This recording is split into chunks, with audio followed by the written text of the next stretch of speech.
Hi, I'm ArizonaSports.com's Kevin Zimmerman. This is Kellen Olson. We are the Empire of the Suns podcast crew. And the Suns got the number one pick, which, huge news, I think. I don't think you could say anything bad about that. No, it's certainly a surprise from everything that's happened in the NBA draft lottery in the past with the Phoenix Suns. And what stands out the most is that in this draft class in particular, sticking in the top two was the big desire with the prospects that we have here.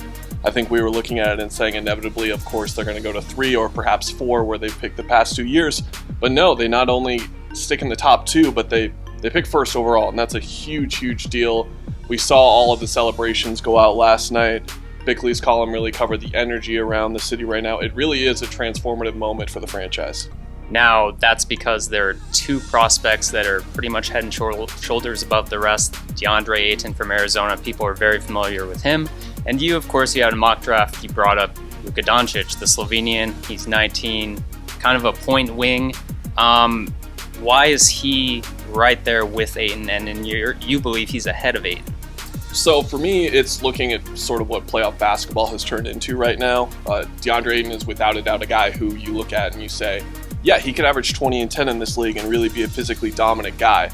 But Doncic is on a whole other level in terms of a guy who can not only really initiate your offense, but he can score, he can provide for others, he can shoot, he can do pretty much everything you want out of a perimeter guy. Sure, he's not going to be the best defender, but there's a lot of evidence to be shown that he can be a good team defender, and just seems like the overall balance you would want with much more of a scoring type in Devin Booker. Me and you both have talked about extensively how good of a passer Booker is and how that gets overlooked, but I still think he needs someone like Doncic next to him. I know people are typing right now and saying, Josh Jackson, TJ Warren, what about them? Me personally, I'm not really concerned about those 2 guys. I think you take the best guy at 1, and in my opinion, it's Luka Doncic. That said, of course, Ayton is really good. He's a physical freak. You just look at him and you know he's more than a starting NBA player. He's already going to be one of the best athletes on the floor. He has issues defensively like Doncic. Arizona didn't feature him well. He played a lot of power forward. On defense and on offense, they didn't really use him in pick and rolls to rim run.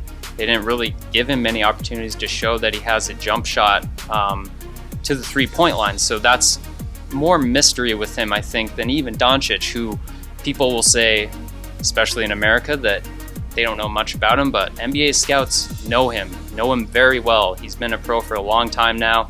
There's lots of film. They've seen him multiple times, even execs who spend most of their time over here.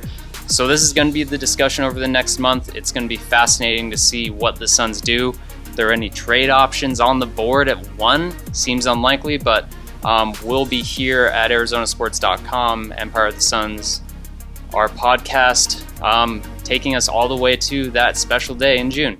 98.7 FM, Arizona's sports station.